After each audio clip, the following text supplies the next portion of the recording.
Hello there, and welcome to the Shot Clock alongside Greg. I am Jay, and let's get this thing started, huh? Well, the Phoenix Suns, 18 victories. They have a chance to set a pretty dubious record tonight in Memphis. If they lose, it will be the franchise's first losing month, an entire losing month with no victories. Not the way you want to go. What's your opinion on the Jay Triano and maybe Dan Majerle coaching thing going forward? They should lose tonight. They should lose tonight? If you're going to be bad, be the worst. Yeah. Okay, look. Love Jay Triano. You fire Earl Watson 3 games in, and part of the justification is a bunch of bad losses. Jay Triano's got a bunch of bad losses.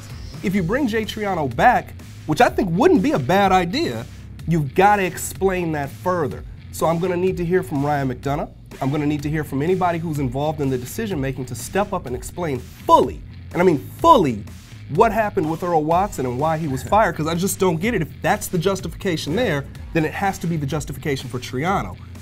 As far as Majerle goes, yeah, man, that'd be cool, but you can't have 2 coaches.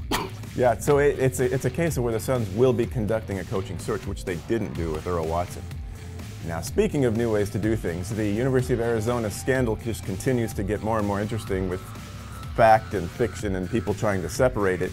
I understand you spoke with Nolan Richardson, 40 minutes of hell? What is it? There you go. Nolan Richardson, Scotty Thurman, and the gang, they'd have given it to you in the early 90s, right? So I talked to Nolan Richardson, I talked to John Chaney. My goal was to talk to coaches who've been there, who've seen things. I think we know that the system needs changing. Now, what changes do we need to have? And I've been hearing a lot of people talk about paying players, which I've always thought was a good thing, but I don't think that solves this problem. So I'm not going to say pay the players and that fixes this. I'm writing about this, right, because this is a lot longer than I've got for a shot clock, so I'm hopeful that you come back and check out what I have to say about the matter. I'm talking to everybody I can, and I think I've got something to say here. He always does. Check it out, AZ Central Sports, azcentral.com. For Greg, I'm Jay. Have a great day.